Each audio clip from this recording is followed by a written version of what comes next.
Hello everyone, I am Ifra. Hope you are doing well. तो start करते हैं आज का टॉपिक। आज हम पढ़ने वाले हैं एडवर्टीजमेंट।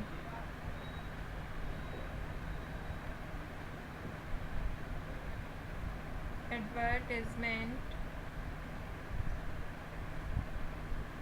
जब हमें किसी चीज़ को एडवर्टाइज करना होता है तो हम क्या बनाते हैं, एडवर्टाइजमेंट करते हैं उस चीज़ का। ठीक है, तो देखिए ये होता क्या, advertisement is a public notice. क्या होता है ये? एक तरह का पब्लिक नोटिस ही तो होता है, क्योंकि हम इसको प्रमोट कर रहे होते हैं। तो होता क्या है ये advertisement? An advertisement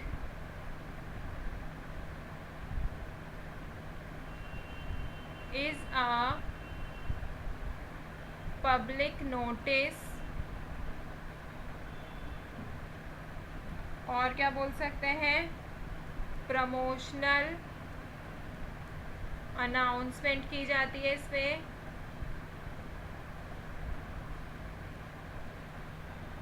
calling the attention, किस लिए? अटेंशन ग्रैब करने के लिए।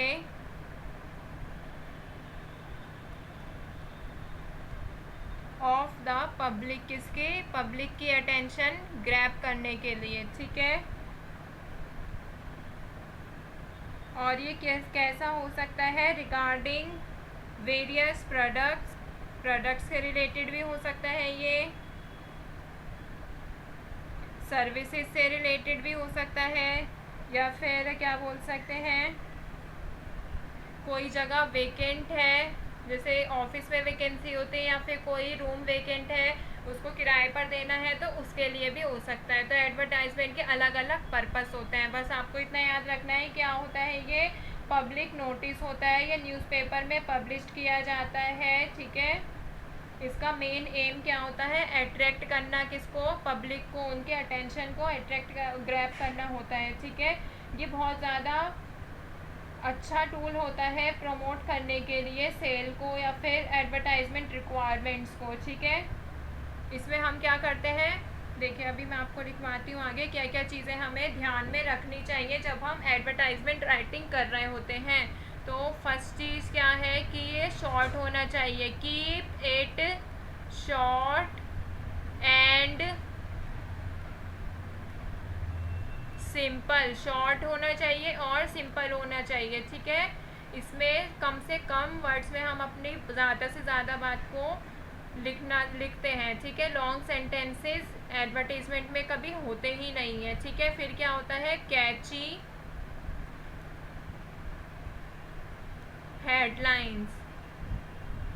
हेडलाइंस कैची कैसे होनी चाहिए? मतलब कि जो अटेंशन ग्रैब कर सकें। ठीक है, थर्ड क्या होता है ये? इंफॉर्मेटिव। अगर हमें इंफॉर्मेशन ही नहीं मिलेगी एडवर्टीजमेंट में तो हमें उसका कोई फ़ायदा नहीं होगा, वो प्रमोट नहीं हो पाएगा। ठीक है, कोई अट्रैक्ट होगा ही नहीं उससे।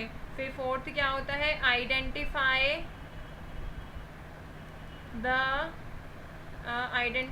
And channelise.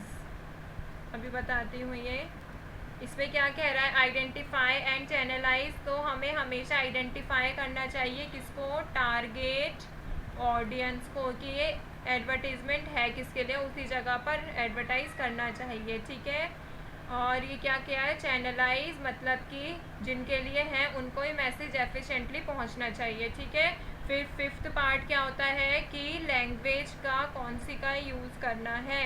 तो यूज़ क्लटर फ्री लैंग्वेज। हमें कोई मतलब शॉर्ट में जैसे हम मैसेज पे व्हाट्सएप पे बात करते हैं ऐसी लैंग्वेज का यूज़ नहीं करना है।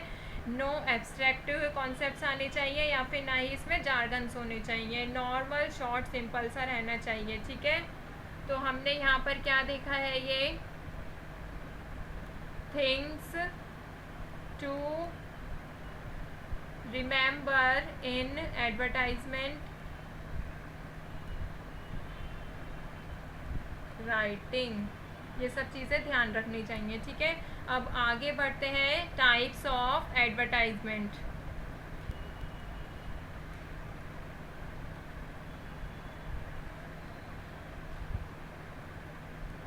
देखिए जो एडवर्टाइजमेंट होता है ये काफ़ी सारे टाइप्स के होते हैं, एक एक करके पढ़ेंगे। ठीक है, सबसे पहले आज हम कौन सा पढ़ने वाले हैं? Classified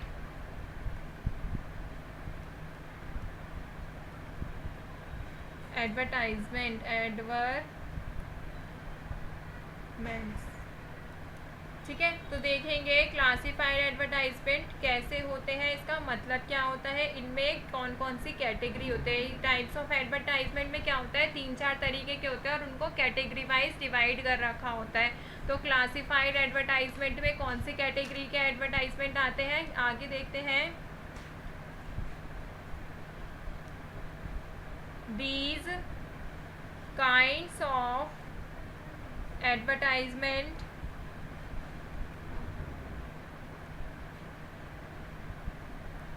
are found in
in the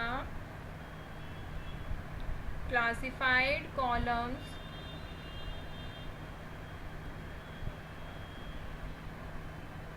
of newspaper और मैगजीन्स, न्यूज़पेपर या फिर मैगजीन में ये क्लासिफाइड एडवर्टाइजमेंट किए जाते हैं। ये क्यों किए जाते हैं, they are used by general masses to convey the message in the short and simplest manner. Short और सिंपल मैनर में इनको लिखा जाता है। ठीक है, तो देखिए क्लासिफाइड एडवर्टाइजमेंट होना कैसा चाहिए, 50 वर्ड्स की इसकी लिमिट होनी चाहिए। दूसरा क्या कहता है, कॉन्टैक्ट एड्रेस या फिर फ़ोन नंबर आर प्रोवाइडेड, ये सब चीज़ें उसमें लिखी होनी चाहिए। थर्ड क्या कहता है, इसको बॉक्स में लिखते हैं, जैसे हमने क्या लिखा था, मैसेज राइटिंग बॉक्स में की थी, ऐसे ही एडवर्टाइजमेंट भी बॉक्स में लिखते हैं। ठीक है, इनसाइड अ बॉक्स।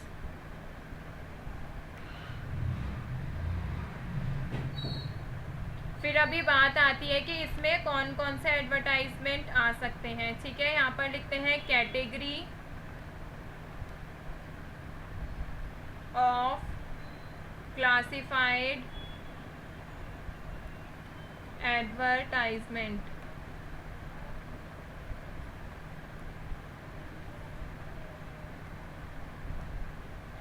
फर्स्ट कौन सा हो सकता है? सिचुएशन वैकेंट, वैकेंट मतलब खाली। तो इसमें क्या कैसा एडवर्टाइजमेंट आता है? Name and number of post vacant, कितनी वैकेंसी है ये सब हमें लिखना होता है कि किस चीज़ की वैकेंसी है, नेम एंड कितनी है, नंबर ऑफ पोस्ट वैकेंट। फिर क्या करना होता है? Provide employer name and address, employer का नाम और पता लिखना होता है। फिर जो क्वालिफ़िकेशन की रिक्वायरमेंट होती है वो लिखनी होती है, आपने देखा होगा क्वालिफ़िकेशन डिज़ायर्ड। फिर सैलरी लिखते हैं और जो ऑफिस में, हर ऑफिस में अदर पर्क्स तो मिलते ही हैं मोस्टली, वो अदर पर्क्स के बारे में यहाँ पर लिखना होता है, पर्क्स एल्सेट्रा। ये सब चीज़ें किस में आती हैं? सिचुएशन वैकेंट, जब वैकेंट होता है। दूसरा क्या है यहाँ पर? To let. अब ये टू लेट क्या होता है? आपने देखा होगा कि यहाँ पर किसी भी चीज़ के, जैसे मान लीजिए कोई रूम है या फिर कोई बिल्डिंग है, उसके आगे बोर्ड पर लिखा रहता है टू लेट। तो ये टू लेट होता क्या है? यहाँ पर लिखते हैं accommodation type of, number of rooms available, मतलब ये चीज़ अभी किराए पर जाने के लिए या बेचने के लिए खाली है। कोई लोकेशन या फिर रेंट के लिए, या फिर क्या लिख सकते हैं, रेंट अमाउंट लिखना होता है, ठीक है।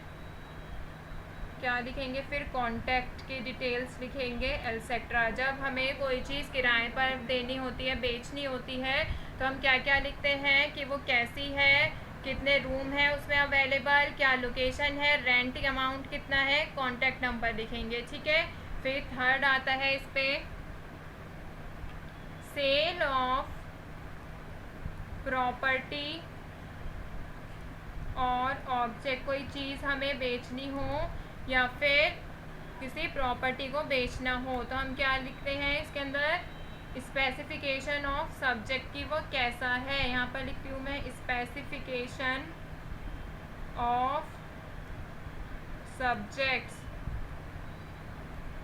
प्राइस, इसका प्राइस कितना है, और कॉन्टैक्ट डिटेल्स लिख देंगे कि इस नंबर पर कांटेक्ट करिएगा एक्सेट्रा। फिर एक केस आता है कि जब कोई चीज़ खो जाती है, लॉस्ट एंड फाउंड, तो उसको क्या बोलते हैं? लॉस्ट एंड फाउंड एडवर्टाइजमेंट है ये। वो कैसा होता है? डिस्क्रिप्शन ऑफ द सब्जेक्ट, की जो चीज़ खोई होती है, कोई इंसान या कोई चीज़, उसके बारे में सारी चीज़ें लिखते हैं कि वो दिखने में कैसा था, कितना साइज़ था उसका, ये सब चीज़ें, ठीक है। फिर रिवॉर्ड्स लिखते हैं कि अगर इसको ढूंढा तो ये रिवॉर्ड मिलेगा, और कांटेक्ट तो हर किसी में आएगा ही, ठीक है, एल्सेट्रा, जो भी सिचुएशन के अकॉर्डिंग होता है। और आपने एक चीज़ देखी होगी, जब भी कोई ट्यूशन ओपन करता है तो एडवर्टाइज़ कराता ही कराता है, और जो पुराने चल रहे होते हैं तो एडवर्टाइजमेंट तो सभी चीज़ों का होता है। तो ट्यूशन का एडवर्टाइजमेंट क्या होता है? जो सब्जेक्ट वहाँ पर पढ़ाए जा रहे होते हैं, सब्जेक्ट ऑफर्ड, फिर क्लास कौन सी होती है, बोर्ड को पढ़ाते हैं या नहीं, फिर फीस कैसी है, फिर लोकेशन बताते हैं क्या लोकेशन है, और कॉन्टैक्ट नंबर देते हैं एल्सेट्रा, और अगर कोई रिक्वायरमेंट है तो वो सब चीज़ें देते हैं। तो आज हमने क्या देखा कि क्लासिफाइड एडवर्टाइजमेंट किस तरह का होता है, या तो कोई जगह खाली है, या फिर कोई चीज़ किराए पर देनी है, कोई चीज़ बेचनी है, कुछ हो गया है, या फिर किसी ट्यूशन का एडवर्टाइजमेंट करना है तो कैसे करते हैं। तो आई होप आपको समझ आया होगा एडवर्टाइजमेंट होता क्या है। पब्लिक नोटिस होता है, पब्लिक का अट्रैक्शन ग्रैब करने के लिए, अटेंशन ग्रैब करने के लिए लिखा जाता है, ठीक है। प्रमोशन करने के लिए। शॉर्ट होना चाहिए, सिंपल, कैची हेडलाइंस, इंफॉर्मेटिव होना चाहिए, टारगेट ऑडियंस हमें पता होनी चाहिए और इजी लैंग्वेज का यूज़ होना चाहिए। तो मिलते हैं नेक्स्ट वीडियो में। Stay tuned and thank you.